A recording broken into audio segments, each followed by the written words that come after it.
Ceci est un livre audio autogénéré par Google. Introduction à la deuxième édition. Nous présentons la deuxième édition de l'ouvrage publié pour la première fois, en 2011. Plus de 20 ans après le génocide rwandais, les éléments présentés dans cet ouvrage restent d'autant plus actuels pour tenter de comprendre, ou tout au moins, avoir quelques clés pour s'engager dans des pistes de réflexion qui ne sont pas biaisées. Le Rwanda a changé depuis 2011. Les Gacaca, juridiction locale permettant de juger les génocidaires, ont pris fin. La réconciliation est proclamée, en particulier lors des commémorations du cinquantenaire de l'indépendance du Rwanda. Mais qu'en est-il exactement ? Le pays est en pleine expansion économique. Par ailleurs, la démographie est importante. Pour autant, le génocide est toujours bien présent.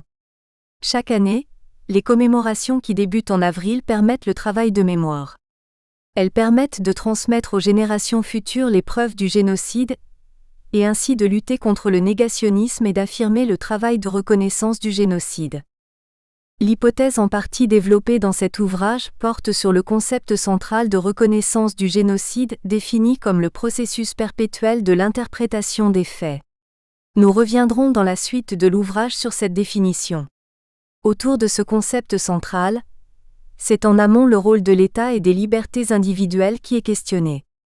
En aval du concept de reconnaissance du génocide, c'est la reconstruction du pays d'une part et la prévention du génocide d'autre part qui sont mis en avant.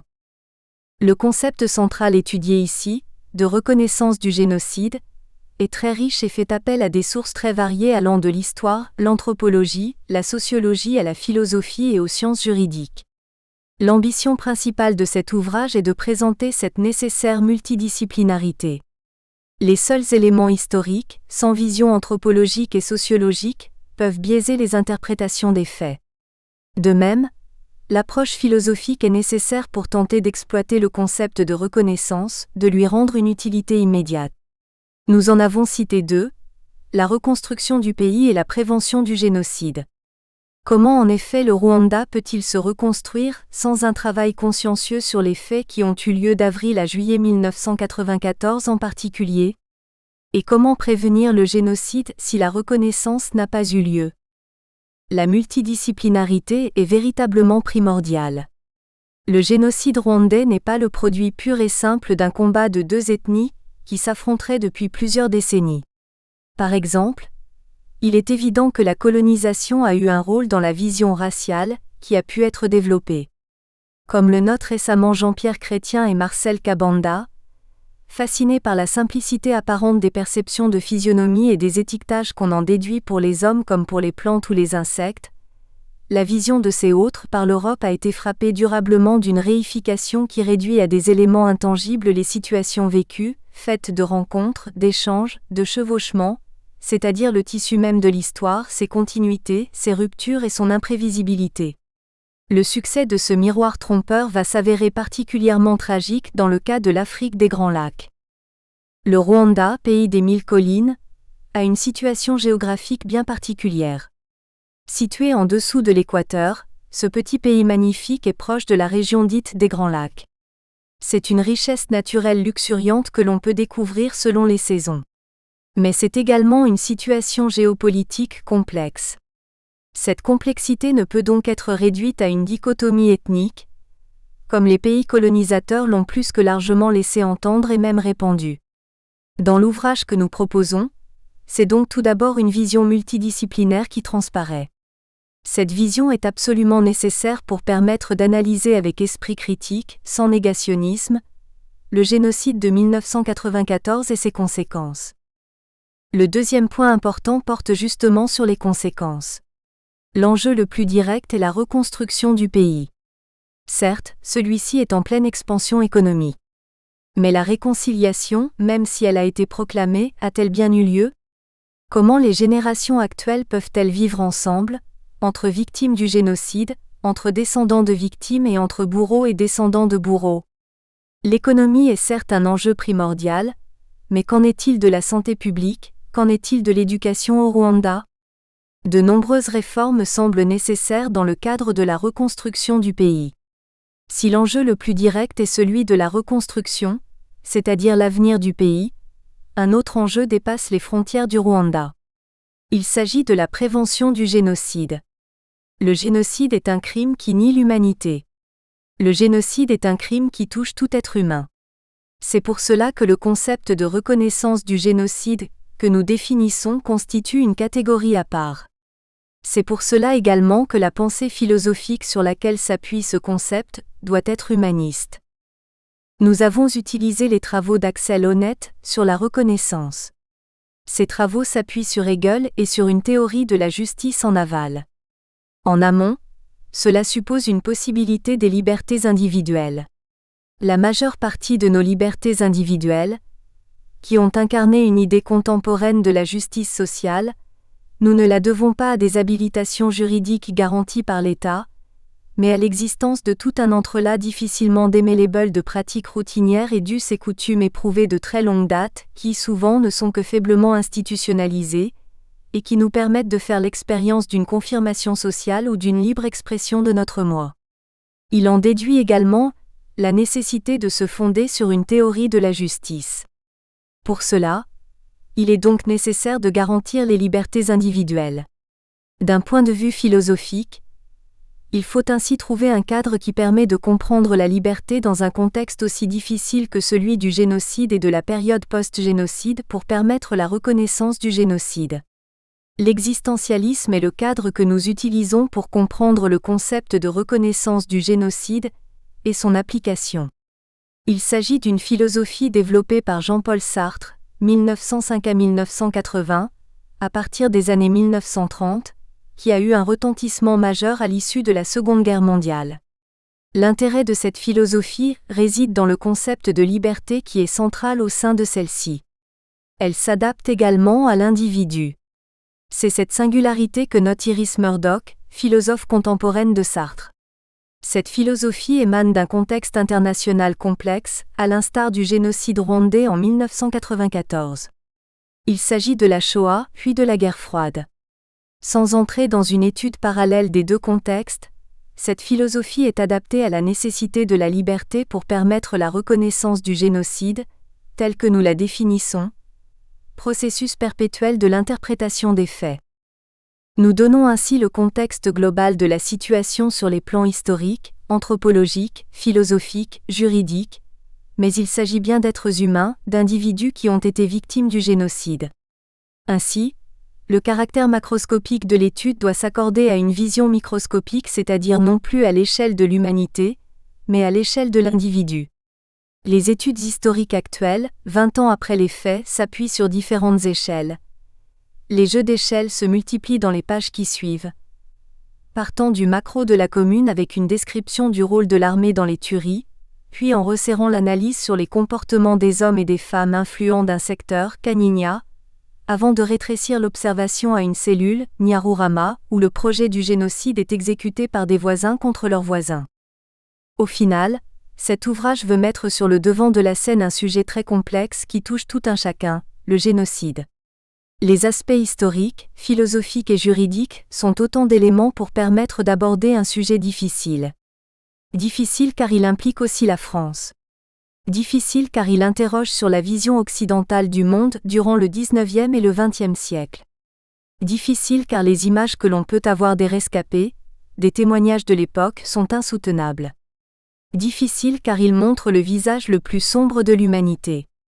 Difficile certes mais fondamental, absolument fondamental. La reconnaissance du génocide est une nécessité pour l'humanité. La reconnaissance du génocide est un acte de liberté de tout être. C'est aussi l'un des messages de cet ouvrage. Introduction. Mais aucun des auteurs classiques, à la grande exception de Hegel naturellement devenu sous cet angle un précurseur solitaire, n'a fait du principe de la reconnaissance en tant que tel, la pierre d'angle d'une éthique, quelle que soit la portée indirecte qu'on lui a donnée ici et là, le concept est toujours resté dans l'ombre d'autres définitions considérées comme plus fondamentales. La théorie de la reconnaissance développée notamment par Axel Honneth a pour but l'utilisation du concept de reconnaissance dans la philosophie morale actuelle. En effet, si la reconnaissance est employée dans de nombreux domaines sociaux comme revendication, le concept reste hétérogène quant à sa définition. Cette pluralité des acceptions possibles pose la question d'une théorie unificatrice de la reconnaissance. Le concept de reconnaissance n'est fixé en aucune manière, ni dans la langue quotidienne, ni dans son acception philosophique. De nos jours, ceux qui veulent étayer l'idée d'une éthique féminine utilisent ainsi ce concept pour caractériser cette forme d'attention et de bienveillance empreinte d'amour dont le rapport de la mère à l'enfant fournit le modèle concret. Dans le contexte de l'éthique de la discussion, en revanche, la reconnaissance doit désigner ce type de respect mutuel portant à la fois sur la singularité et sur l'égalité de toutes les autres personnes. Enfin, ceux qui tentent de développer le communautarisme utilisent aujourd'hui la catégorie de reconnaissance pour caractériser les formes d'estime accordées à des modes de vie étrangers. La définition est donc l'un des buts que nous nous posons à travers nos recherches. Mais l'application d'une théorie à vocation philosophique, morale et éthique est d'autant plus fondamentale que cette théorie sera correctement évoquée. Si Axel Honneth mentionne de nombreux emplois d'une théorie de la reconnaissance, ceux-ci sont essentiellement ciblés dans le domaine social. Le but, après avoir déterminé et évalué la théorie de Honneth, est d'élaborer une extension de la théorie de la reconnaissance au domaine de la justice internationale, et en particulier dans le domaine du jugement pour génocide. L'exemple du Rwanda sera donc mis en exergue dans cette tentative d'extension. Les motivations de cet exemple sont nombreuses. Tout d'abord, si la reconnaissance d'autrui est nécessaire, et il faudra définir sous quelle forme, sa négation est alors à l'origine de la déshumanisation. Le XXe siècle, sur le plan historique, restera avant tout comme le siècle des génocides. Le Rwanda, dont les événements ont eu lieu en 1994, est encore d'actualité brûlante. Le Tribunal international pénal pour le Rwanda, noté TPIR dans la suite de l'ouvrage, étant encore en 2010 à 2011 en activité. Une théorie de la reconnaissance pourrait donc apporter un éclairage sur une justice internationale d'un crime exceptionnel qui doit être étudié et qui est encore en cours, même si les travaux d'achèvement du TPIR ont été donnés pour 2010. La littérature actuelle sur les travaux et jugements du TPIR reste quasi inexistante. Il s'agit donc de combler un vide dans ce domaine. L'ensemble des questions soulevées par un génocide, comme le fut la Shoah, doit être aussi soulevé pour le cas du Rwanda sur le plan historique. Les travaux du TPIR peuvent-ils être un élément historique à part entière ? La justice internationale permet-elle et a-t-elle permis un développement moral, mais aussi éthique de la reconstruction de la population rwandaise actuelle ? La justice internationale permet-elle une mémoire humaine collective dont le but est le plus jamais ça ? La question du Rwanda peut et doit être traitée beaucoup plus en avant sur ces domaines de l'histoire, de la mémoire, de l'éthique, de la morale et de la justice. S'agissant du crime contre l'humanité le plus terrible que l'homme lui-même puisse accomplir, le simple fait d'appartenir à cette humanité peut et doit susciter l'indignation et la réflexion. Non seulement les victimes et familles de victimes du génocide restent l'empreinte de cette mémoire, mais ce n'est qu'en élaborant une réflexion commune, quel que soit le lien direct, indirect ou apparemment inexistant avec les faits, que cette mémoire pourra perdurer. Il existe un lien qui nous unit tous à un génocide, et c'est l'humanité. C'est ce que nous souhaitons mettre en exergue dans l'exposé qui va suivre. Fort de ces éléments introductifs sur le choix de l'exemple du génocide rwandais, il faut néanmoins trouver quelle peut être la place de la reconnaissance dans cet exemple. L'histoire, la morale, l'éthique, la justice, la mémoire ont été rapidement cités, mais qu'est-ce que la reconnaissance peut apporter à ces termes qu'il faudra aussi définir ? Dès lors, on fut tenté de généraliser et d'affirmer que la qualité morale des rapports sociaux ne peut pas être seulement mesurée à l'aune de la répartition juste ou injuste des biens matériels. Notre idée de la justice doit aussi intégrer de manière tout à fait essentielle nos conceptions sur la manière dont les sujets se reconnaissent les uns les autres et sur l'identité qu'ils se reconnaissent mutuellement. La relation entre justice, identité, reconnaissance sera à préciser, mais nous imaginons de façon intuitive l'existence de ces rapports dans l'exemple du génocide rwandais, où de façon trop simplificatrice était fait part d'un génocide de Tutsis par les Hutus. La question des rapports entre ethnies, entre relations d'individualité, est effectivement au cœur du génocide. La question de l'exemple rwandais ne sera pas traité du point de vue uniquement philosophique. Les points juridiques, avec la mise en place du TPIR, son rôle, son action passée et actuelle, et historique, voire anthropologique, seront aussi soumis à l'éclairage de l'extension de la théorie de la reconnaissance. En effet, notre but est non seulement d'étendre cette théorie, mais de garder le point de vue critique nécessaire à cette entreprise. En amont de la réflexion éthique, il faut rappeler l'importance de l'exigence critique. Elle est la condition de la clarté de la vision, de la recherche des raisons, de la saisie de la pluralité et de la visée d'objectivité. Elle s'exprime principalement par la capacité de distanciation et par l'attention à la pluralité des points de vue. Une des vertus intellectuelles les plus fondamentales requises aujourd'hui est la capacité de construire une attitude de critique forte et féconde. Attitude de critique à l'égard du donné brut, non encore soumis au travail de l'analyse, critique à l'égard des arguments justifiés, critique à l'égard du point de vue uni. L'exercice d'une telle activité critique suppose la possibilité de se détacher des travestissements et faux-semblants de la réalité, et de voir clairement ce qu'elle est, l'énergie de résister au dogmatisme ou aux autorités sans raison. Elle suppose aussi la ressource mentale d'adopter un autre point de vue, de se placer dans un contexte différent, de changer de perspective d'étude. Cet esprit critique est en effet fondamental en vue de traiter un tel sujet liant concepts philosophiques et génocide.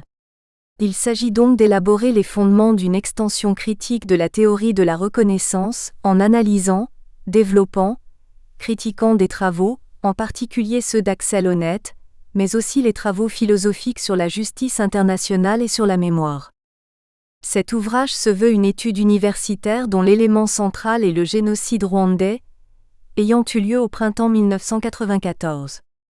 De nombreux ouvrages ont déjà abordé le sujet. Mais celui-ci entreprend une étude triptyque, anthropologique historique, juridique et une approche philosophique. Nous allons étudier le génocide défini comme crime contre l'humanité. De cette simple définition, nous verrons ultérieurement la définition prise en compte par le Tribunal pénal international pour le Rwanda. Trois sens découlent, c'est le triptyque que nous avons abordé plus haut. Tout d'abord, le génocide rwandais, 15 ans après les faits, est un élément historique, au sens où il doit être abordé dans les livres d'histoire. Et l'étude historique que nous entreprendrons remontera à la naissance du Rwanda. Mais c'est aussi un élément juridique très important, le génocide vu comme crime. Si bien qu'un acte important en a découlé, le Tribunal pénal international pour le Rwanda, TPIR, basé à Arusha, Tanzanie. Le droit international pénal est issu de ces événements terribles du XXe siècle, de la Shoah au génocide rwandais. Le TPIR produit une jurisprudence impressionnante, son mandat doit se terminer d'ici 2010. Résolution 1503 du Conseil de sécurité de l'ONU pour la stratégie d'achèvement des travaux du tribunal.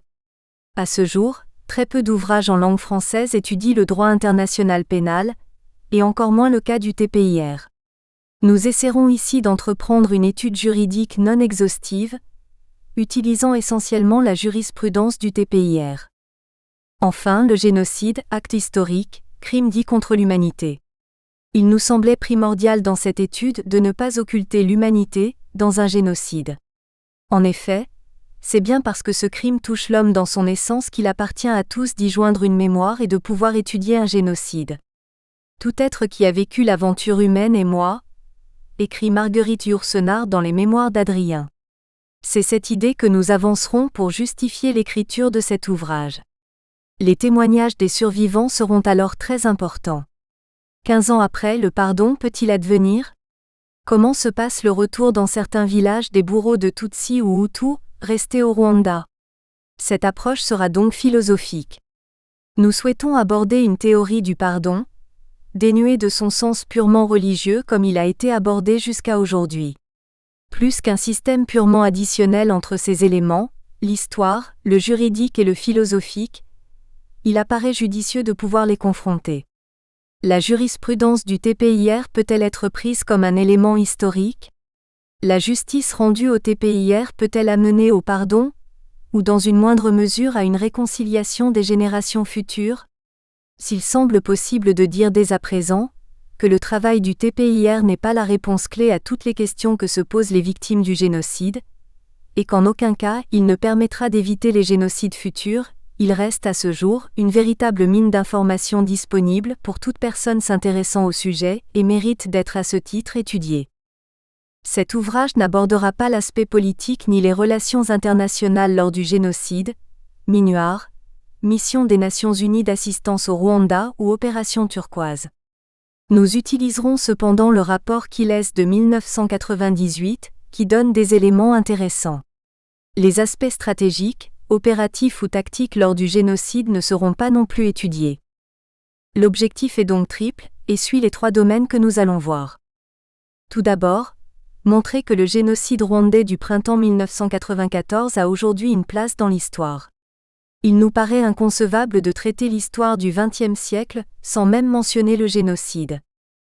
Ensuite, analyser l'enjeu philosophique du crime de génocide et des crimes contre l'humanité en utilisant la théorie de la reconnaissance de honnête.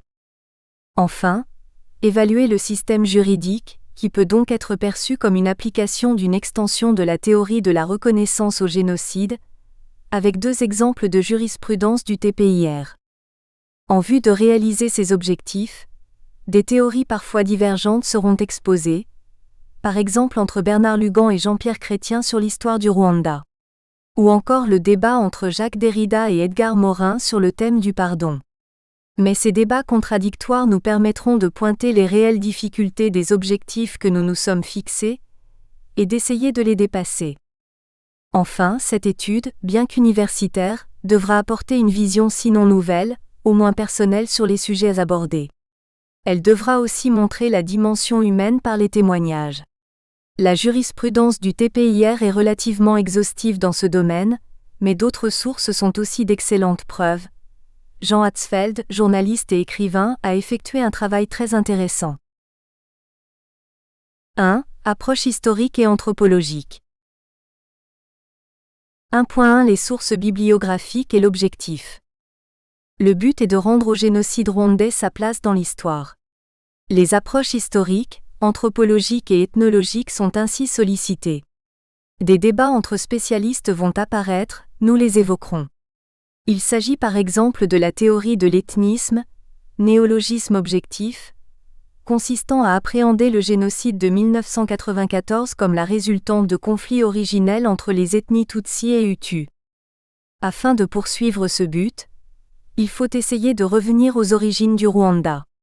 Mais il faut aussi utiliser tous les outils actuellement à notre disposition. L'étude de la langue, le Kinyarwanda, l'étude des contes traditionnels mais aussi de la poésie guerrière, pastorale et dynastique nous donneront des éléments précieux. Langue et contes font partie de la tradition orale des royaumes d'antan du Rwanda. Les mythes et légendes que cette tradition véhicule seront étudiés par l'approche anthropologique. Ainsi, nous reprendrons comme source les fondateurs de l'anthropologie et de l'ethnologie. À ce titre, Sir James George Fraser, dont les ouvrages peuvent être controversés, est un pionnier dans ce domaine. Le Rameau d'or qu'il publie entre 1911 et 1915 en Grande-Bretagne, et dont il a commencé l'écriture en 1880 est son œuvre majeure. Nous aurons aussi pour source bibliographique les grands ethnologues français du XXe siècle que sont Claude Lévi-Strauss et Georges Ballandier. Sur le plan purement historique, les études de Jean-Pierre Chrétien, mais aussi de Bernard Lugan seront analysées. Nous utiliserons aussi des revues telles que les Cahiers d'études africaines, Les Temps modernes, dont le premier directeur a été Jean-Paul Sartre, la revue d'histoire de la Shoah. Nous mettrons en exergue des revues et travaux liés à l'université de Butare au Rwanda, ainsi qu'au Musée royal de l'Afrique centrale, basé à Tervuren en Belgique, ancien pays colonisateur du Rwanda. Enfin, la source journalistique sera aussi importante dans notre travail, que ce soit des articles publiés dans divers quotidiens ou hebdomadaires, ainsi que des ouvrages publiés par des journalistes de terrain. L'ouvrage Rwanda, Histoire d'un génocide de Colette Breckman sera abordé. L'éternel retour est une idée mystérieuse. Cela changera-t-il quelque chose à la guerre entre 2 royaumes africains du XIVe siècle si elle se répète un nombre incalculable de fois dans l'éternel retour ? Oui. Elle deviendra un bloc qui se dresse et perdure, et sa stupidité sera sans rémission. Kundera pensait-il alors au Rwanda? Peut-on réduire l'histoire du Rwanda au génocide? Doit-on interpréter le génocide uniquement comme le paroxysme de violence séculaire? Le génocide est-il une singularité de l'histoire ou une finalité de celle-ci? Nous allons étudier cette histoire avec les sources bibliographiques précitées. 1.2 Chants de cour et chants populaires. 1.2. Trivialiser l'histoire. Medar Ntamaganya a enregistré un compact disque sur lequel il reprend des chants de cour à l'Inanga et des chants populaires. Chants de cour car jusqu'à la colonisation, le Rwanda était un royaume qui connut plusieurs dynasties. Les chants reprenaient des éloges au roi, comme Impuga, le colosse, pour le roi Mutara Rwojra. Quant à l'Inanga, il s'agit d'une très grande cithare, des exemples peuvent être vus au musée royal de Tervuren en Belgique. Figurent aussi des chants populaires comme Ngela, chant donnant des conseils à une jeune femme. Pourquoi commencer ce chapitre sur l'approche anthropologique et historique par les chants? La musique a cela d'exceptionnel, qu'elle véhicule à la fois une tradition, donc censée exclure le profane, le non-initié, mais aussi une émotion qui, elle, est universelle. Cette émotion ne ment pas. En écoutant ces chants, on ressent si le discours est vrai ou faux, si la sensibilité est contrôlée ou au contraire, libérée. Car la difficulté de ce chapitre, dans l'approche historique, est de ne pas délivrer une histoire officielle, une sorte de consensus beaucoup plus idéologique que faisant réellement appel aux sciences humaines. Or, cela est loin d'être évident. Le musicien Ntamaganya est TWA.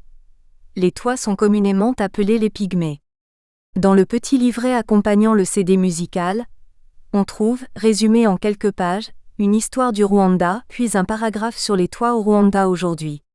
Il mentionne à la fin ce travail de J. Lewis et J. Knight.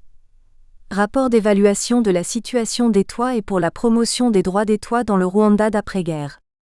Ce rapport présente la situation des Twa au Rwanda après 1994 et dénonce la discrimination flagrante de cette minorité. Les Twa représentent 0,2% à 0,4% de la population selon le rapport. L'objet n'est pas ici de remettre en question, de nier, ni même de vérifier l'existence de discrimination envers les Twa, mais de noter la description qui est donnée des relations Twa, Hutu, Tutsi. Il s'agit d'une citation d'un homme Twa de 48 ans de Kigali, capitale du Rwanda. Nos ancêtres, les Twa, ont été les premiers à occuper ce territoire quand il était totalement couvert de forêts. Leur bonheur et leur plaisir de vivre, l'adéquation de leur mode de vie et de leurs ressources dans l'environnement ont été bouleversés par les laboureurs Hutus, qui sont venus en second. Ils envahirent la forêt, et nos ancêtres furent forcés de se déplacer à chaque fois plus loin pour fuir la machette et la houe. Quand les Hamites, Batutsi, sont arrivés ensuite avec leurs troupeaux, la forêt avait presque disparu et le pays était en train de devenir semi-aride. Cette description d'une première ethnie des Twa, cueilleurs-chasseurs, suivie de l'arrivée des Hutus, fonction agro-pastorale, puis enfin des Tutsis est la plus souvent retenue. Voici donc l'histoire du Rwanda résumée en quelques mots. C'est là la difficulté de l'histoire du Rwanda. Il faut éviter cette trivialisation historique. Nous en démontrerons l'absurdité mais aussi les dangers de la tentation trop simplificatrice d'une histoire millénaire. C'est pourquoi l'étude du chant est une bonne introduction. Elle permet de ne pas trivialiser l'histoire et donne des points d'accroche concrets et véritables. 1.2.2 Impunga. Le colosse est un chant du style d'apaisement, style Ibiozo, pour le roi Mutara Rwojra. Les paroles sont les suivantes: voici le colosse, Homère de grande allure qui se presse. Au cri d'alarme, apporte le message, à Nyagotoma bis, près de Gashonga. Gashonga se situe au sud-ouest du Rwanda, Bukavu étant la grande ville la plus proche. Il y a tout d'abord une petite introduction instrumentale à l'Inanga, avec une rythmique en 4/4, un tempo à 60 environ. L'auteur entame Impunga, puis poursuit avec les paroles citées plus haut. L'Inanga a un son relativement grave, clé de Fa, faisant ressortir la voix du chanteur. Une rythmique récurrente, ainsi que les paroles donnent à ce chant un style véritablement apaisant. Le roi auquel il est fait allusion a régné durant le XIXe siècle. Une liste dynastique peut être établie sur le royaume Nyiginya, ancien Rwanda. Que dire concrètement de cet exemple tiré d'une source ancienne orale traitant des royaumes du XIXe siècle? 1.2.3 Interprétation des sources orales. Les sources orales sont évanescentes et de ce chef il convient de leur appliquer une critique appropriée, avant de les utiliser. Trop souvent les auteurs ont utilisé l'un ou autre énoncé oral de façon isolée, sans se soucier de sa représentativité ou de sa valeur intrinsèque. C'est d'ailleurs la faiblesse principale des synthèses anciennes. Les abrégés de Kagame ne sont en grande partie que la précipitation par écrit de cette vision officielle. Le royaume Nyiginya n'est pas l'équivalent du Rwanda. Une histoire des rois n'est pas l'histoire tout court, ni même une histoire politique complète. Le royaume ne commence pas à une époque reculée mais de création relativement récente, et la classe dirigeante du pays n'était ni plus intelligente, ni plus née pour diriger que d'autres classes. Ces citations de Jean Vansina sont notre garde-fou. En effet, les sources orales sont très importantes dans l'étude du Rwanda ancien, elles doivent être mentionnées. Mais si leur valeur historique est indéniable, l'utilisation de ces sources amène quelques remarques. Non inscrit dans le marbre, un chant par exemple, a pu évoluer. Son sens fondamental n'aura peut-être pas changé, mais la rythmique, une parole a pu changer. Cela est en fait la signature, vocale, rythmique ou autre, du chanteur qui imprime sa marque. Mais pour l'historien, il est alors impossible de dater précisément les actes chantés.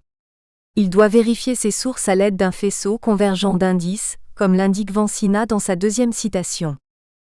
Si les chants, comme ceux de Ntamaganya, font partie de cette source orale, les contes et autres genres lyriques en sont aussi un élément essentiel. L'abbé Alexis Kagame a décrit notamment les poésies dynastiques. Son œuvre a eu un impact fort sur les théories historiques actuellement produites. Voir par exemple en index le nombre de citations dans l'ouvrage de Bernard Lugan. L'utilisation de ces sources, décryptées par Kagame, ne donne pas cependant toutes les clés de l'histoire du Rwanda. Les objections, les limites données par Vansina permettent en effet d'en prendre conscience. Un premier exemple concret. Quel roi régnait durant la dynastie Nyiginya et à quelle date précise? Voici la liste exhaustive établie par Vansina. Ruganzu Bwimba, le premier, Cyrilma Rugwe, Kigeri Mukobanya, Mibambwe Mutabazi, Yui Gaima, Ndairo Siamatar, Ruganzu Nedori, Mutara Semugeshi, Kigeri Nyamueshra, Mibambwe Gisanora, Yui Mazimpaka, Karemera Rwaka, Cyrilma Rujujira, Kigeri Ndabarasa, Mibambwe Santabio, Yui Gaindiro, Mutara Rwojra, que nous avons déjà mentionné, Kigeri Rwabugiri, Mibambwe Rutarindwa, non reconnu officiellement, Yui Muzinga, jusqu'en 1931. Jean-Pierre Chrétien reprend cette même liste, annexe des listes dynastiques, de même que Bernard Lugan, retranscrivant légèrement différemment par exemple Ruganzu Ndoli au lieu de Nedori. Quel roi est le premier de la dynastie Nyiginya? Pour Bernard Lugan, c'est à partir de Ruganza Ibwimba que les Ibitekerezo Bayabami, Histoire des rois, autorisent une étude historique de l'ancien Rwanda. Le règne de Ruganza Ibwimba permet de mettre en évidence non seulement la réalité d'un ensemble territorial dirigé par les Nyiginya, et dont la formation est très probablement antérieure à ce règne, mais encore sa volonté d'élargissement. Mais Jean Vansina avance une théorie bien différente. Le royaume Nyiginya a été fondé par Ruganzu Nedori. Voilà une affirmation qui contredit tous les auteurs et la majorité des sources orales. Pourtant il en est bien ainsi, car les soi-disant rois de l'époque précédente sont purement imaginaires.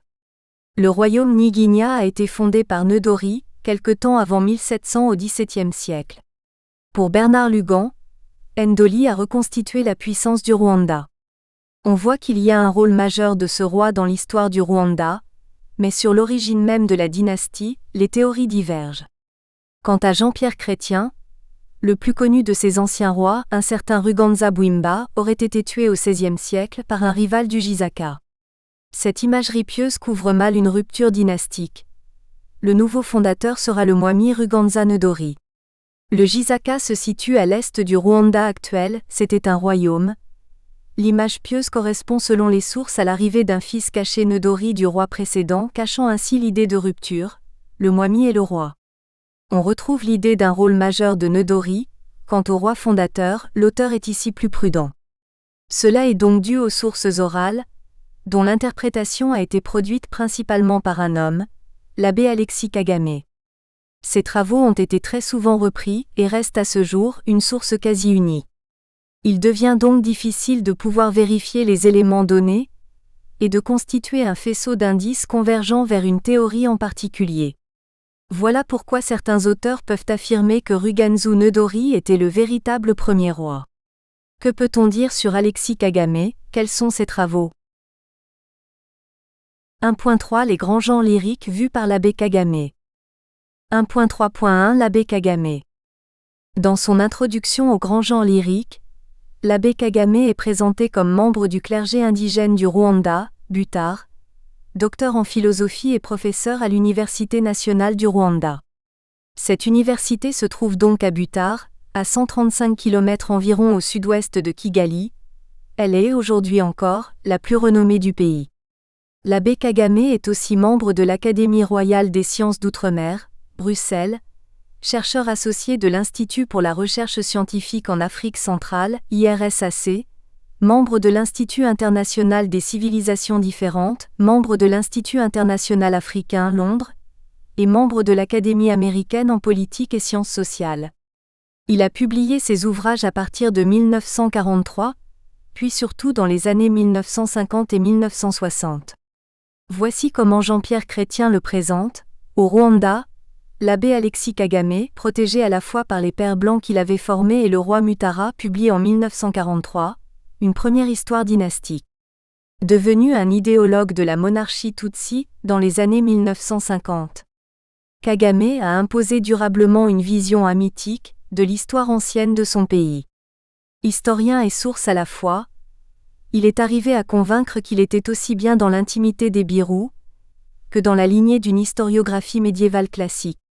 Historien et source, comme le mentionne Jean-Pierre Chrétien, cet aspect pose un problème de distanciation face à l'événement. Quelle est la part subjective de l'historien dans la description voulue objective des sources? 1.3.2 La poésie guerrière et la poésie pastorale selon Kagame. Ce sont les deux premiers genres étudiés par Kagame dans son introduction aux grands genres lyriques. Il décrit la poésie guerrière comme divisée en poésie lyrique et poésie héroïque. Dans ce premier genre des poésies lyriques, il définit deux sous-catégories, un type de poème court et un type de poème long.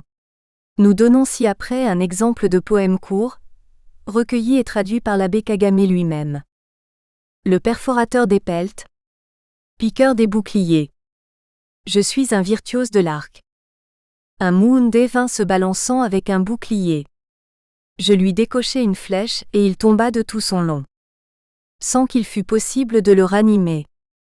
Tel celui qu'aurait touché la foudre. Il y eut du remous parmi les porte-boucliers. Nous espérons que vous avez apprécié cet aperçu. Pour continuer à écouter ce livre audio sur Google Play Livres, utilisez le lien dans la description de la vidéo.